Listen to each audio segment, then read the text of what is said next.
Professionals के लिए tax reality check 24 lakh कमाई और टैक्स जीरो। सुनने में फेक लगता है ना, लेकिन welcome to day 3 of basics of taxation. अब ध्यान से सुनो। अगर तुम डॉक्टर हो, लॉयर हो, एक्टर हो या किसी स्पेसिफाइड प्रोफेशन में हो तो इनकम टैक्स लॉ में एक स्पेशल प्रोविजन है जिसका नाम है सेक्शन 44 ADA। सिंपल लैंग्वेज में समझो, इस सेक्शन के अंडर तुम्हें अपनी पूरी इनकम पर टैक्स नहीं देना होता। लॉ ये मानकर चलता है कि प्रोफेशनल इनकम में एक्सपेंसेस नेचुरली होते हैं। मान लो तुम्हारी प्रोफेशनल इनकम 24 लाख है।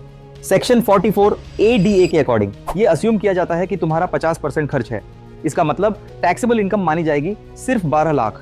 अब इस 12 लाख पर स्लैब वाइज टैक्स कैलकुलेशन लगाओ, डिडक्शन एडजस्ट करो और प्रॉपर प्लानिंग करो। सही तरीके से किया जाए तो पॉसिबल है कि टैक्स जीरो के आसपास आ जाए, लीगल, ट्रांसपेरेंट और स्ट्रेस फ्री। लेकिन यहाँ एक इंपॉर्टेंट बात याद रखना, ये ऑप्शन सबके लिए नहीं है। ये सिर्फ स्पेसिफाइड प्रोफेशनल्स के लिए एप्लीकेबल है और इनकम लिमिट भी होती है जो अभी 75 लाख तक है। इसीलिए ब्लाइंडली फॉलो मत करना, हमेशा समझ के अप्लाई करना जरूरी है। टैक्स बचाने का बेस्ट तरीका शॉर्टकट्स नहीं होते, टैक्स बचाने का बेस्ट तरीका क्लैरिटी होता है। अगर तुम प्रोफेशनल हो, कमेंट में PR ऑफ लिखो और फॉलो जरूर करो। सीरीज डे 4 आने वाला है क्योंकि टैक्स डर से नहीं, क्लैरिटी से हैंडल होता है।